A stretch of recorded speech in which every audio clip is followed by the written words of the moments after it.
ദിനം പ്രതി നിരവധി പ്രണയ കൊലപാതകങ്ങളൊക്കെയാണ് നമ്മുടെ നാട്ടിൽ, നമ്മുടെ രാജ്യത്ത് നടന്നുകൊണ്ടിരിക്കുന്നത്. ഇക്കഴിഞ്ഞ ദിവസങ്ങളിൽ മുഴുവനും പൂനെ കേന്ദ്രീകരിച്ചിട്ടുള്ള ഒരു കേസാണ് ചർച്ചയിലുണ്ടായിരുന്നത്. അതായത് സിയ എന്ന് പറയുന്ന യുവതി, കേതൻ അഗർവാൾ എന്ന് പറയുന്ന അവരുടെ ഭാവി വരനെ ഇല്ലാതാക്കിയ കഥകളും അതിനെ തുടർന്ന് അവർ പ്ലാൻ ചെയ്തിട്ടുള്ള സംഭവങ്ങളും ഒക്കെയാണ് ഞെട്ടലോടുകൂടി എന്തിന് ഇങ്ങ് അറ്റത്തുള്ള നമ്മൾ മലയാളികൾ പോലും കേട്ടത്. വളരെ വെൽ പ്ലാൻഡ് ആയിരുന്നു ഇവരുടെ ഈ കൃത്യം, ഈ ക്രൂരകൃത്യം ഇവർ നടപ്പിലാക്കിയത് എന്നുള്ളത് ഇതിന്റെ റിപ്പോർട്ടുകളൊക്കെ വായിക്കുമ്പോൾ നമുക്ക് മനസ്സിലാവുകയും ചെയ്യും. ഇപ്പോൾ മറ്റൊരു പ്രണയ കേസ് കൂടി ഉണ്ടായിരിക്കുകയാണ്. പ്രണയം കൂടിക്കഴിഞ്ഞാൽ ആളുകളെ അങ്ങ് തീർക്കാൻ ഒരുങ്ങുകയാണോ ഈ ഒരുമ്പെട്ട് ഇറങ്ങിയിട്ടുള്ള ആളുകൾ എന്നുള്ള സംശയം നമുക്ക് തോന്നിപ്പോകും. ഇപ്പൊ തന്നെ നോക്കൂ, ഒരു യുവതിയുടെ ഭർത്താവ് പ്രവാസിയാണ്. പ്രവാസിയായിട്ടുള്ള ഈ ഭർത്താവിനെ കൊണ്ട് സത്യത്തിൽ ഇവിടെ നിൽക്കുന്ന ഇവർക്ക് യാതൊരു തരത്തിലുള്ള പ്രശ്നങ്ങളും ഉണ്ടാകുന്നില്ല എന്നുള്ളതാണ് മനസ്സിലാക്കാൻ കഴിയുന്നത്. പക്ഷേ ഇയാളെ യുവതിയും കാമുകനും കാമുകന്റെ കൂട്ടുകാരനും കൂടി ചേർന്ന് ഇല്ലാതെയാക്കി. എങ്ങനെയാണ് ഇല്ലാതെയാക്കിയത്? അതാണ് അതിലേറെ വിചിത്രമായിട്ടുള്ള ഒരു കാര്യം. ഞരമ്പിലൂടെ ടോയ്ലറ്റ് ക്ലീനർ കുത്തിവെച്ചുകൊണ്ടാണ് ഭർത്താവിനെ ഇവർ ഇല്ലാതെയാക്കിയത്. സംഭവം നടക്കുന്നത് തെലങ്കാനയിലാണ്. തെലങ്കാനയിലെ നിസാമാബാദിലാണ് ഈ ക്രൂരമായ കൃത്യം അരങ്ങേറിയത്. ഗൾഫിൽ നിന്ന് ഭർത്താവ് എത്തുകയാണ്. ഈ ഭർത്താവിനെ ഭാര്യയും കാമുകന്റെ സുഹൃത്തും കൂടി ചേർന്ന് വകവരുത്തുകയാണ് ഉണ്ടായത്. ഇതിന് ഒറ്റ കാരണമേ ഉള്ളൂ.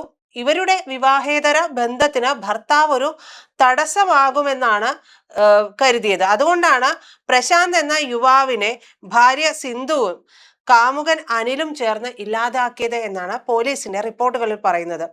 ഈ കൊലപാതകം ഇവർ നടപ്പിലാക്കുന്നത് വളരെ വളരെ പ്ലാൻഡ് ആയിട്ടാണ്.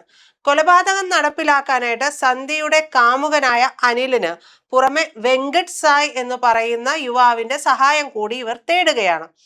ഗൾഫിൽ നിന്നും അടുത്തിടെ പ്രശാന്ത് തിരിച്ചെത്തുകയാണ്. അതായത് സന്ധ്യയുടെ പ്രവാസിയായ ഭർത്താവ് തിരിച്ചെത്തുകയാണ്. തിരിച്ചെത്തിയതിന് പിന്നാലെയാണ് ഇവർ കൊലപാതകത്തിനുള്ള ഗൂഢാലോചനകളൊക്കെ ആരംഭിച്ചത് എന്ന് പറയുന്നു. ജൂൺ 29-നാണ് കൊലപാതക ശ്രമങ്ങളുടെയൊക്കെ തുടക്കമുണ്ടാകുന്നത്. വെങ്കട്ട് സായി പ്രശാന്തിന്റെ വീട്ടിലെത്തുന്നുണ്ട്. ഇയാളെ കൊണ്ട് അമിതമായിട്ട് മദ്യം കഴിപ്പിച്ചു. ഒരുപക്ഷെ ഈ വെങ്കട്ട് സായി എന്ന് പറയുന്നയാളെ പ്രശാന്തിന് അറിയുമായിരുന്നിരിക്കണം. അപ്പോൾ അല്ലെങ്കിൽ ഭാര്യയുടെ സുഹൃത്താണെന്നോ എന്തെങ്കിലും പറഞ്ഞ് അയാളെ അമിതമായി വിശ്വസിക്കുന്ന തരത്തിലേക്ക്, അല്ലെങ്കിൽ ഒന്ന് കൂടാം എന്നൊക്കെ പറഞ്ഞ് ധരിപ്പിച്ച് വിശ്വസിപ്പിച്ച് ഇയാളെ കൊണ്ട് അമിതമായിട്ട് മദ്യം കഴിപ്പിക്കുകയാണ്. അപ്പൊ കൂട്ടിന് ഈ പ്രശാന്തിന്റെ ഒരു സ്വഭാവം അറിയുന്നവരൊക്കെ അല്ലാതെ ഇത്തരത്തിൽ അയാളെ വിശ്വസിപ്പിച്ച് കുടിപ്പിക്കാനൊന്നും കഴിയില്ല എന്നുള്ളതാണ് പോലീസ് മനസ്സിലാക്കുന്ന കാര്യം. എന്തായാലും അമിതമായിട്ട് മദ്യം കഴിപ്പിക്കുകയാണ്. മദ്യം കഴിപ്പിച്ചതിന് ശേഷം വീടിന്റെ ടെറസിലേക്ക് ഇവർ കൂട്ടിക്കൊണ്ടുപോയി. സന്ധ്യ ഫോണിലൂടെ അന്നേരം നിർദ്ദേശം നൽകുകയാണ്, പ്രശാന്തിനെ അങ്ങ് താഴേക്ക് തള്ളിയിട്ടേക്ക്. ഭർത്താവാണ്. ഭർത്താവിനെ കാമുകന്റെ സുഹൃത്തിനെ കൊണ്ട് അമിതമായിട്ട് അതായത് മദ്യം കഴിപ്പിച്ചു. എന്നിട്ട് മദ്യം കഴിച്ച പ്രശാന്തിനെ കൂട്ടിക്കൊണ്ട് വീടിന്റെ ടെറസിലേക്ക് പോകുന്നു. അവിടെ എത്തിയതിന് ശേഷം ഭാര്യ നിർദ്ദേശം നൽകുകയാണ്, ഭർത്താവിനെ താഴെ ഇട്ടങ്ങ് തീർത്തേക്കൂ എന്ന്. പക്ഷേ ഇതിൽ മറ്റൊരു കാര്യം സംഭവിക്കുന്നുണ്ട്. കാരണം പ്രശാന്തിനെ താഴേക്ക് തള്ളിയിട്ടു എന്നുണ്ടെങ്കിലും ഇവരുടെ പദ്ധതി അവിടെ നടപ്പിലാകുന്നില്ല. ഗുരുതരമായി പരിക്കേറ്റ് എങ്കിൽ പോലും പ്രശാന്തിന് ജീവൻ അവിടെ നഷ്ടപ്പെടുന്നില്ല. തുടർന്ന് സന്ധ്യയും വെങ്കട്ട് സായിയും ചേർന്ന് ഇയാളെ ആദ്യം സർക്കാർ ആശുപത്രിയിലേക്ക് കൊണ്ടുപോയി. പിന്നീട് സ്വകാര്യ ആശുപത്രിയിലേക്ക് കൊണ്ടുപോവുകയാണ് ഉണ്ടായത്. ചികിത്സയ്ക്ക് ശേഷം ഇയാൾ വീട്ടിലേക്ക് തിരിച്ചു വരികയാണ്. ആ വീട്ടിലേക്ക് തിരിച്ചു വരുമ്പോഴും ഇയാളെ പിന്തുടർന്നിരുന്നത് മരണമാണ് എന്നുള്ളത് പ്രശാന്ത് അറിഞ്ഞിരുന്നില്ല. സ്വന്തം ഭാര്യ തന്നെയാണ് അതിന് മുൻകൈ എടുക്കുന്നത് എന്നുള്ളതും പ്രശാന്ത് അറിഞ്ഞിരുന്നില്ല. അനിലിന്റെ നിർദ്ദേശപ്രകാരം പ്രശാന്തിന്റെ ശരീരത്തിലെ കാനുലയിലൂടെ സന്ധ്യ ടോയ്ലറ്റ് ക്ലീനർ ആയിട്ടുള്ള ഹാർപ്പിക്കും അനസ്തേഷ്യ മരുന്നും കുത്തിവെക്കുകയാണ്. ഇതിനുശേഷം കട്ടിലിൽ നിന്ന് താഴേക്ക് തള്ളിയിടുക കൂടി ചെയ്തു. ഇതാണ് പ്രാഥമികമായിട്ട് മരണത്തിന് കാരണമായത് എന്നാണ് പറയപ്പെടുന്നത്. എന്തായാലും ഈ സംഭവത്തില് വെങ്കട്ട് സായി പോലീസിനോട് കുറ്റം സമ്മതിച്ചതോടുകൂടിയാണ് കൊടും ക്രൂരതയുടെ ചുരുളുകൾ അഴിയുന്നത്. ഇങ്ങനെ നിരവധി വിഷയങ്ങളാണ് ഓരോ ദിവസവും നമ്മുടെ കൺമുന്നിലൂടെ കടന്നു പോകുന്നത്. നമുക്കറിയാം, പ്രണയക്കെണികളും പ്രണയചതികളും പ്രണയ കൊലകളും ഒക്കെ അരങ്ങേറുന്ന ഒരു നാടാണ്. പ്രണയത്തിന് വേണ്ടി എന്തും ചെയ്യും എന്നുള്ള അവസ്ഥയിലേക്ക് എത്തിക്കുകയും, എന്നാൽ പിന്നീട് ഈ പ്രണയിച്ച് ഇല്ലാതാക്കിയവൻ തന്നെ ഈ സ്ത്രീയെ ഇല്ലാതാക്കുന്ന പല സംഭവങ്ങളും നമുക്കിടയിൽ നടക്കുകയും വാർത്തയായി വരികയും ഒക്കെ ചെയ്യുന്നുണ്ട്. പക്ഷെ അതൊന്നും ആരുടെയും മനസ്സിലേക്ക് ഉടക്കുന്നില്ല. എല്ലാവരും മറ്റ് സുഖങ്ങളൊക്കെ തേടി പോകുന്നതിനിടയിൽ സ്വന്തം ജീവിതത്തിന്റെ സത്യസന്ധതയും സ്വന്തം ഭർത്താവിനോടുള്ള ഒരു സത്യസന്ധതയും ഒക്കെ മറന്നു പോവുകയാണ്. പലർക്കും പല കാരണങ്ങളായിരിക്കാം ഒരുപക്ഷെ ഇത്തരത്തിലുള്ള ബന്ധങ്ങളിലേക്കൊക്കെ പോകുന്നത്. എന്തായാലും ഇതിനൊന്നും ഭർത്താവ് തടസ്സമാകുന്നില്ല. ഇവർക്ക് വേണമെങ്കിൽ ഈ ബന്ധം ഒഴിഞ്ഞതിന് ശേഷം ഇവരുടെ ബന്ധം തുടരാം, കാമുകനുമായിട്ടുള്ള ബന്ധമൊക്കെ തുടരാം. പക്ഷെ അതൊന്നും ആരും ചിന്തിക്കില്ല. എല്ലാവർക്കും ഭർത്താവിൽ നിന്നുള്ള പണം വേണം, അതുപോലെ തന്നെ മറ്റു കാര്യങ്ങളും വേണം. ഭർത്താവ് ഗൾഫിൽ കിടന്ന് പണിയെടുക്കുകയാണ്, വിയർപ്പ് ഒഴുക്കി പണിയെടുക്കുകയാണ്, അതിവിടെ ലാവിഷടിക്കുന്നു. ഇതുപോലെ തന്നെയാണ് കേട്ടോ മറ്റു ചില സംഭവങ്ങൾ നടക്കുന്നത്.